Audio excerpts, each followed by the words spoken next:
Domingo 29 de octubre. La ley. Escucha Romanos capítulo 3, verso 31. ¿Cuál es el argumento de Pablo? ¿Por qué es importante para nosotros como adventistas? ¿Luego por la fe invalidamos la ley? En ninguna manera, sino que confirmamos la ley.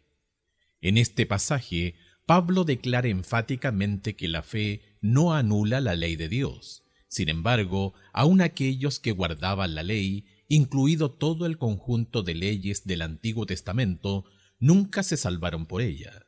La religión del Antiguo Testamento, como la del Nuevo, siempre se basó en la gracia de Dios dada a los pecadores mediante la fe. Escucha Romanos capítulo 4, versos 1 al 8. ¿De qué modo esto demuestra que, incluso en el Antiguo Testamento, la salvación era por la fe y no por las obras de la ley? ¿Qué pues diremos? ¿Qué halló Abraham, nuestro padre, según la carne? Porque si Abraham fue justificado por las obras, tiene de qué gloriarse, pero no para con Dios. Porque, ¿qué dice la Escritura? Creyó Abraham a Dios y le fue contado por justicia. Pero al que obra no se le cuenta el salario como gracia, sino como deuda. Mas al que no obra, sino cree en aquel que justifica al impío, su fe le es contada por justicia.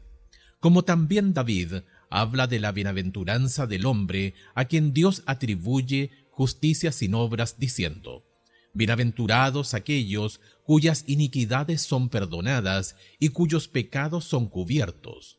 Bienaventurado el varón a quien el Señor no inculpa de pecado. Según este relato del Antiguo Testamento, Abraham fue contado como justo porque le creyó a Dios. Por consiguiente, el Antiguo Testamento mismo enseña la justificación por la fe, y cualquier inferencia de que la fe anula, del griego katargeo, vuelve inútil, invalida, la ley, es falsa.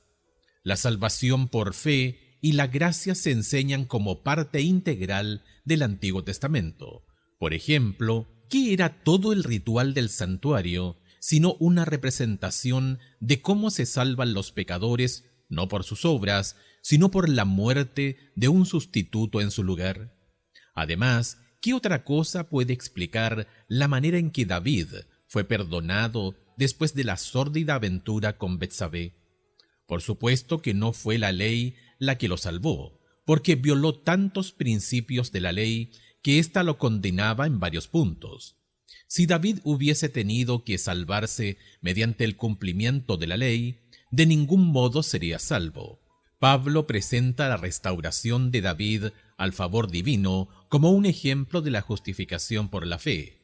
El perdón era un acto de la gracia de Dios. Aquí pues hay otro ejemplo en el Antiguo Testamento de la justificación por la fe. De hecho, por más que muchos del antiguo Israel fuesen legalistas, la religión judía siempre fue una religión de gracia. El legalismo era una perversión de ella, no su fundamento. Medita por unos minutos en el pecado y la restauración de David, segunda de Samuel capítulo 11, verso 12 y Salmos 51. ¿Qué esperanza puedes obtener de esa triste historia? ¿Qué lección enseña acerca del modo en que debemos tratar a los miembros de iglesia que han caído?